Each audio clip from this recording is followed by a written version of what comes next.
Jake Murphy sat in the back row of advanced xenological problem solving, trying not to let his smirk show too obviously. 3 months into his exchange program at the Galactic University of Centauri Prime, and he was already getting tired of the condescending looks from his alien classmates. Sure, humans were the new kids on the cosmic block, but did everyone have to act like they'd just discovered fire last week?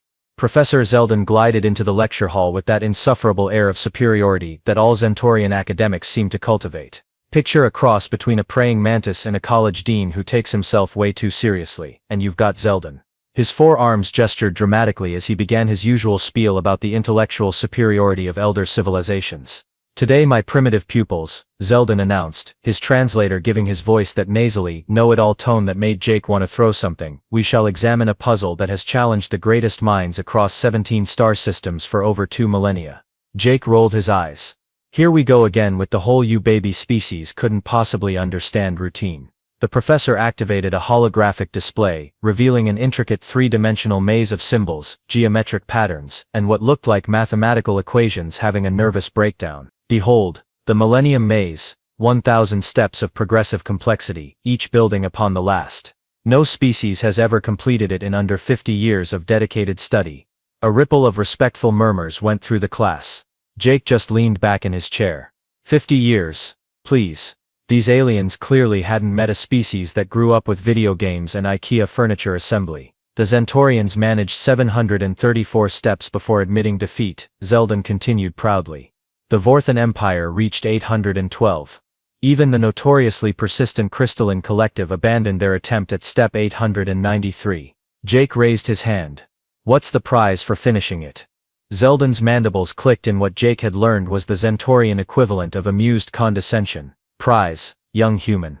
The privilege of intellectual advancement is its own reward. Though I suppose your species requires more tangible motivations." The alien students tittered. Jake felt his competitive streak flare up like a rocket engine. "Right. So if I solve this thing, what happens?" "If you solve it." Zeldin's translator practically dripped sarcasm. "My dear primitive mammal species with brain capacities 3 times your own have failed. But very well. Should you, against all probability and logic, complete the Millennium Maze, I shall personally recommend you for advancement to the doctoral program." Jake grinned. "Deal." Jake strolled into the university's puzzle laboratory the next morning with all the confidence of someone who'd beaten Dark Souls without dying. How hard could it be, really? He'd grown up solving Rubik's Cubes, Sudoku puzzles, and escape rooms. This was just another brain teaser with fancy alien graphics. The first 50 steps were almost insulting in their simplicity. Pattern recognition, basic mathematical sequences, some geometric transformations that reminded him of high school calculus. Jake breezed through them in about 2 hours, occasionally pausing to crack his knuckles and wonder if this was some kind of joke. "Wow, you're really going for it," came a cheerful voice behind him. Jake turned to see Pip, a blob-like Glorbonian, who'd been surprisingly friendly since Jake's arrival. Pip looked like someone had crossed a golden retriever with a sentient puddle and had about the same level of boundless enthusiasm. "Yeah. Well, someone's got to show these uptight academics what human ingenuity looks like," Jake said, gesturing at the holographic display. "I'm already at step 53. At this rate, I'll be done by next week." Pip's eye stalks drooped slightly. "Oh, Jake. You might want to pace yourself. Professor Zeldin has a reputation for designing tests that start easy, and then..." Pip made a sound that Jake's translator rendered as become absolutely soul-crushing. "Come on, Pip. Have a little faith in your study buddy here." By hour 4, Jake was starting to understand what Pip meant. Step 78 involved what appeared to be a 4-dimensional chess problem combined with quantum probability calculations. Step 85 required him to solve a riddle written in 3 different extinct languages, simultaneously. And Step 92, well, Step 92 made Jake question whether the universe had a personal vendetta against him. A small crowd of alien students had gathered to watch the human attempt the impossible. Jake could hear them placing bets in various alien currencies, and from the excited chittering, he was pretty sure the odds weren't in his favor. 10 credits says he gives up before step 100, whispered a crystalline student, her voice sounding like wind chimes in a hurricane. "I'll take that bet," replied a Vorthan, his tentacles writhing with amusement. "I say he breaks down crying at step 75. Jake gritted his teeth and dove back into the puzzle. Fine, let them watch. He'd show them what happens when you underestimate a species that invented both nuclear weapons and reality television. But as he struggled through step 98, watching the holographic symbols rearrange themselves into increasingly complex patterns, Jake began to suspect that maybe, just maybe, he'd bitten off more than he could chew. The patterns were starting to hurt his brain, like trying to solve calculus while someone played death metal directly into his skull. Step 100 loomed ahead of him like a mathematical mountain, and for the first time since accepting Zeldin's challenge, Jake Murphy felt the cold touch of doubt. What followed could only be described as Jake Murphy's descent into academic madness. He'd officially entered what Pip cheerfully called the grind zone, though Jake preferred to think of it as that special circle of hell reserved for people who thought they were smarter than ancient alien civilizations. Steps 100 through 200 took him 3 days. 3 entire days. Jake had covered every available surface in his dorm room with notes, diagrams, and what appeared to be the mathematical equivalent of conspiracy theory string boards. His roommate, a sensible Aquarian named Blub, had requested a transfer after finding Jake at 3 in the morning, muttering about recursive geometric progressions while eating cereal with a fork. "Jake, buddy, you might want to take a break," Pip suggested on day 4, watching Jake attack step 215 with the desperate intensity of someone trying to defuse a bomb using only interpretive dance. "Can't stop now," Jake mumbled through a mouthful of energy bar. "I'm starting to see the pattern. It's all connected, Pip. The mathematical sequences from the first 100 steps are feeding into the geometric transformations, which are modifying the linguistic puzzles, which are." Jake gestured wildly at his wall of notes, looking like a madman explaining why cats are secretly controlling the economy. The alien student audience had grown considerably. Word had spread throughout the university that a human was actually attempting the Millennium Maze, and apparently this was the most entertainment the campus had seen since the great food fight of Stardate 2387. They'd started bringing snacks. Day 6, and the human subject appears to be developing what we call puzzle psychosis, observed Dr. Crix, a Zentaurian psychology professor who'd begun documenting Jake's mental deterioration for academic purposes. "Note the wild hair, the constant muttering, and the disturbing relationship he's developed with that holographic display. Is he talking to it?" asked a student. "Oh yes, he's named it Gerald." Jake had indeed begun addressing the puzzle display as Gerald, mainly to complain about its unreasonable expectations and poor life choices. "Come on, Gerald, we've been through this. If the third-dimensional matrix shifts counterclockwise, the probability cascade should resolve to positive integers, not whatever that abomination is supposed to be." Step 300 was a breakthrough. Jake solved it in only 4 hours, then did a victory dance that involved what could generously be called interpretive movement, and what was more accurately described as a human having some kind of episode. Steps 301 through 400 were a blur of caffeine, determination, and increasingly creative profanity. Jake had developed his own notation system, created color-coded charts that would make NASA jealous, and started wearing the same lucky shirt for 6 days straight because he'd been wearing it when he cracked step 300. By step 500, Jake was a legend. Not necessarily a good legend, but definitely a memorable one. Alien students were skipping their own classes to watch the human's slow spiral into puzzle-induced madness. Some had started a support group called Beings Concerned about Jake's mental health, though their meetings mainly consisted of betting on whether he'd solve the next 10 steps or finally snap completely. "He's at step 600, Pip reported to the gathered crowd on day 12. "I think he's actually starting to figure it out." Jake, meanwhile, was having what he would later describe as a moment of pure mathematical enlightenment, and what the psychology professor was documenting as a complete break from reality. The patterns were making sense. The connections were becoming clear. He could see the underlying structure of the puzzle like a beautiful, complex, absolutely infuriating work of art. "I've got you now, Gerald," Jake whispered to the display, his eyes bloodshot but determined. "Just 400 more steps, and then we'll see who's laughing." The puzzle, for its part, continued to exist with the serene indifference of an inanimate object that had driven countless beings to the brink of insanity. Step 753 was supposed to be Jake's moment of triumph. He'd been riding high on a wave of mathematical euphoria for the past week, solving increasingly complex puzzles with the focused intensity of someone who'd found their calling in life. Or at least someone who'd found their calling in proving alien professors wrong. The pattern that emerged on his holographic display looked familiar, but not in a good way. It was the kind of familiar that made your stomach drop and your brain start screaming warnings that you'd been ignoring for far too long. Jake stared at the sequence of symbols, his sleep-deprived mind trying to process what he was seeing. "No," he muttered, scrolling back through his meticulously organized notes. No, this can't be right." The mathematical sequence from step 753 was identical to step 3. Not similar. Not reminiscent. Absolutely, completely, impossibly identical. Jake's hands moved frantically across his digital notes, cross-referencing patterns and sequences with the desperate speed of someone who just realized they'd been building their house on quicksand. Step 754 matched Step 4, 755 matched Step 5. The geometric transformation at Step 760 was a perfect mirror of the one from Step 10. "Oh, you have got to be kidding me," Jake said, his voice rising to a pitch that made several nearby aliens cover their auditory receptors. "Gerald, you magnificent evil, absolutely diabolical piece of computational trickery." The truth hit him like a freight train carrying a cargo of cosmic irony. The Millennium Maze wasn't 1,000 unique steps. It was 250 steps, repeated 4 times in an endless soul-crushing loop.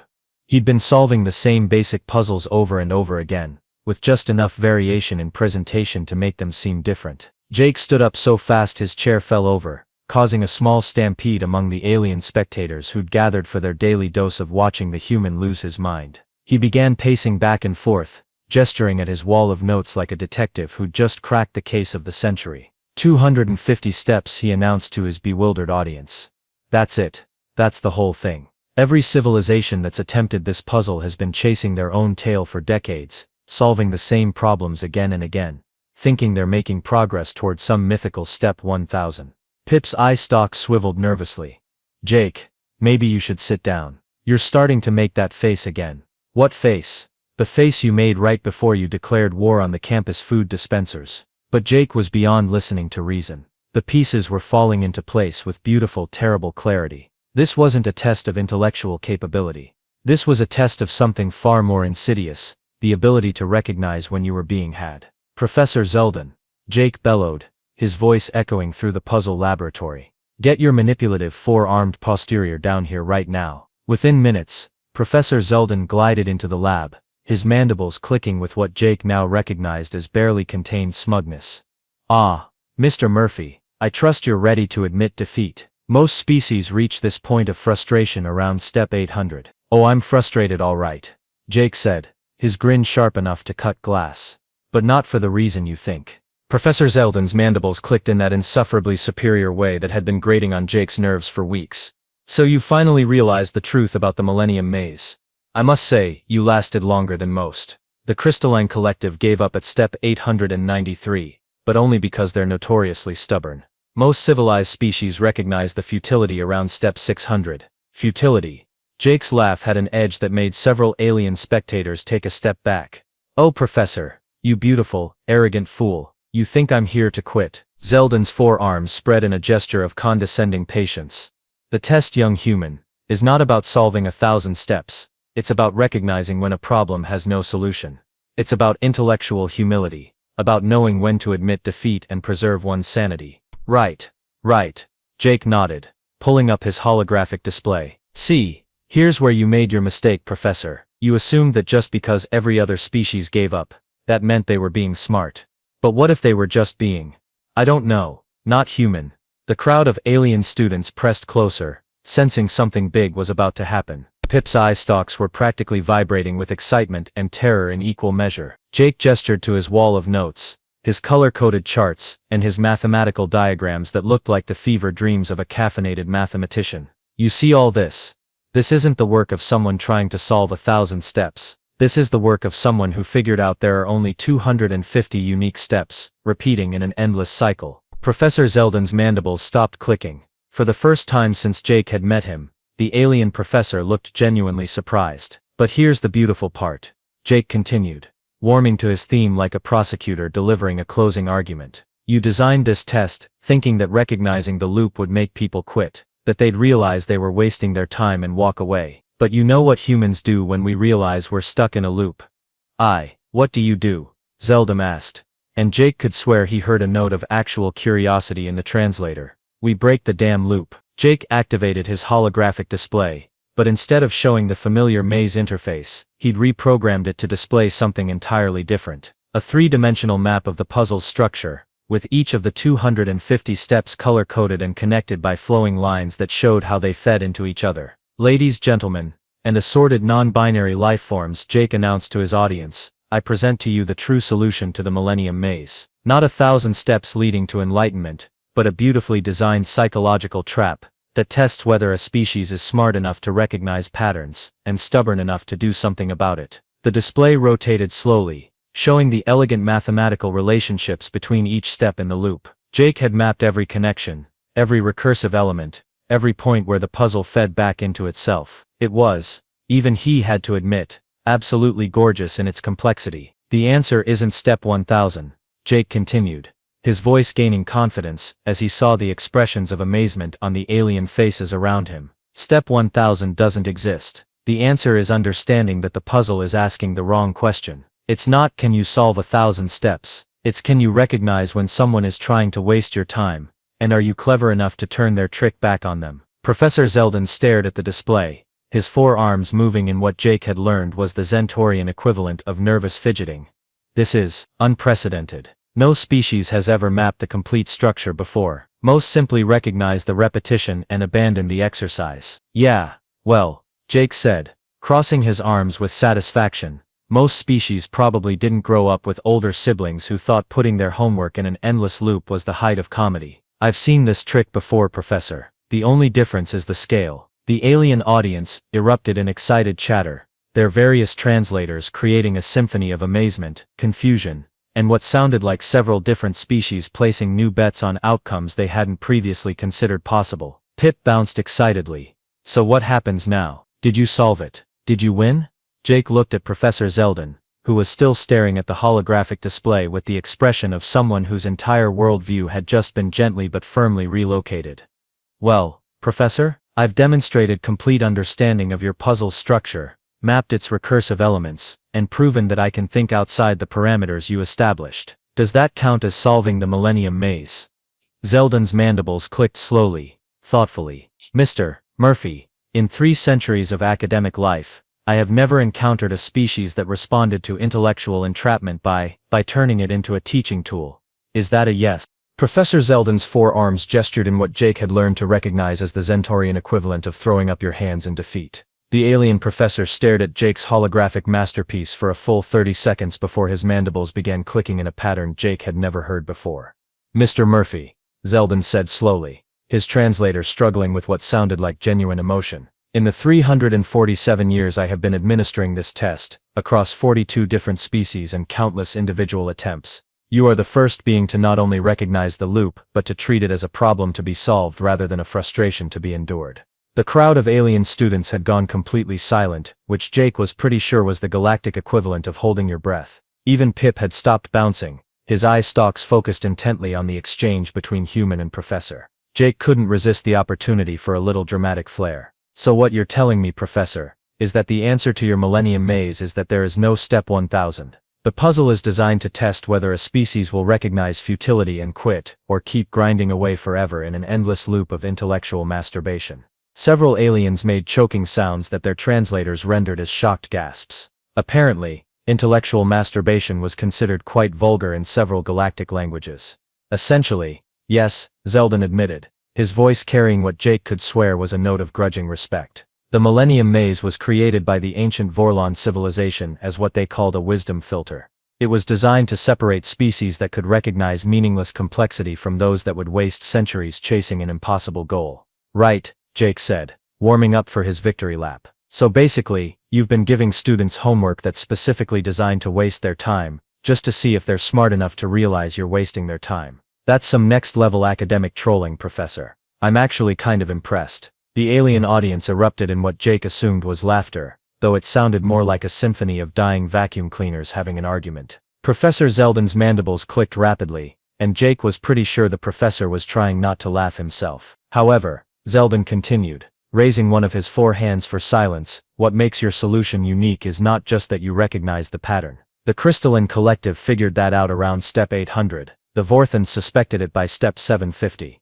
What makes your approach distinctly human is that instead of accepting the loop as a reason to quit, you treated it as a new puzzle to be solved. Jake shrugged with the casual confidence of someone who'd just pulled off the academic equivalent of a mic drop. Yeah, well, we're kind of stubborn that way. You tell a human that something can't be done, and we'll either prove you wrong or die trying. Sometimes both. And that, Zeldin said, his forearms spreading in what Jake recognized as a gesture of formal acknowledgement, is precisely why I am not only recommending you for advancement to the doctoral program, but also suggesting to the university administration that we retire the Millennium Maze as a standard assessment tool. The alien students exploded into chaos. Jake caught fragments of excited chatter through the various translators, something about unprecedented outcomes, paradigm shifts, and what sounded like several species asking if they could audit Jake's future classes. Pip bounced over, practically vibrating with excitement. Jake, you did it. You actually did it. You solved the unsolvable puzzle.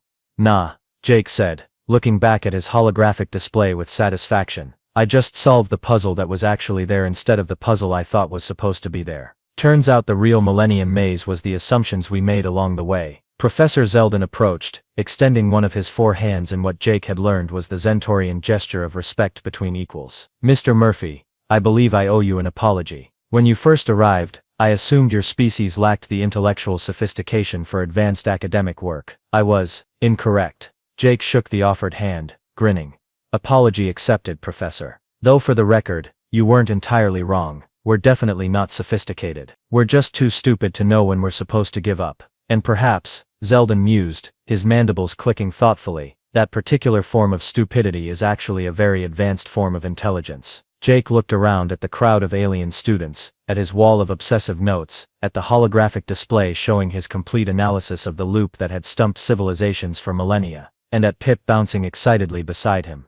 You know what, Professor? Jake said, shutting down his display with a flourish. I think that might be the nicest thing anyone's ever said about humanity. We're too stupid to quit, too stubborn to accept impossible, and just clever enough to turn our biggest weaknesses into our greatest strengths. Indeed, Professor Zeldin agreed, and I suspect that combination is going to make the rest of your academic career very interesting. Jake Murphy, the human who'd solved the unsolvable by refusing to accept that it was unsolvable, just smiled and started packing up his notes. After all, he had a doctoral program to prepare for, and something told him the real challenges were just getting started. Outside the puzzle laboratory, word was already spreading throughout the Galactic University. The humans had arrived, and they played by completely different rules.